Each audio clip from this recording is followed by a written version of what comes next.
Today is the longest day of the year, known as summer solstice. So down south, daylight will be 16 hours and 39 minutes, whilst in Shetland today, it'll be 18 hours, 56 minutes. Oh, might as well just stay awake all night. Joining us now in our southwest of England spot of Stonehenge this morning is Jeff Moody. Very good morning to you. There's always a really big gathering for the sunrise on the 21st of June. What's it been like this morning? Oh, it's been fantastic. The atmosphere down here has been amazing. I mean, the actual sunrise wasn't as impressive as we would have liked it to have been because there was a lot of mist and murk around.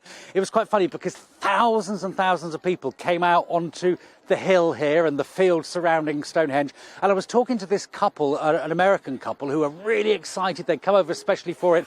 And when the sun actually rose, they'd fallen asleep, unfortunately. But as you can see, people all around, it's starting to be a very nice morning. As the sun came up, it wasn't really quite so nice, unfortunately. But, you know, still a good atmosphere.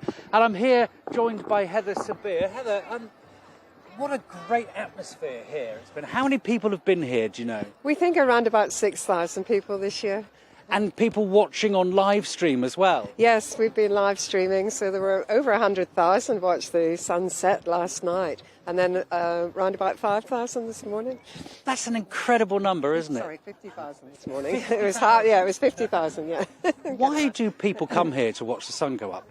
They come for all sorts of different reasons. Some people just come to have a good time because it's open access to the stones.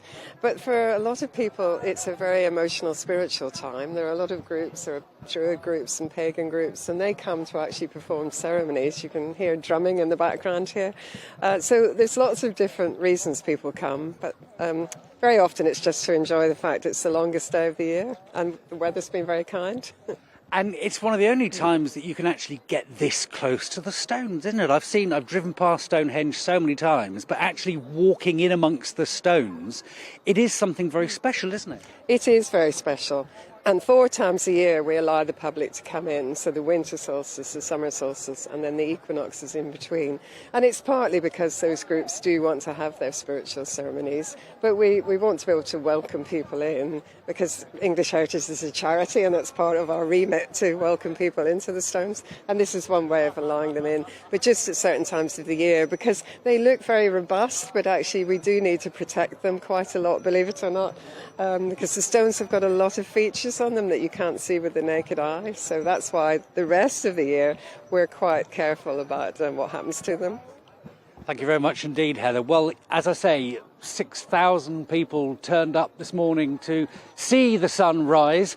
That also means 6,000 people are now leaving the site. So I'm going to go and join the traffic jam out of Stonehenge. Back to you. Oh, gosh, there's always traffic jams there as well, aren't there, on the A303? I imagine that's going to be good fun. Good luck with that, Jeff.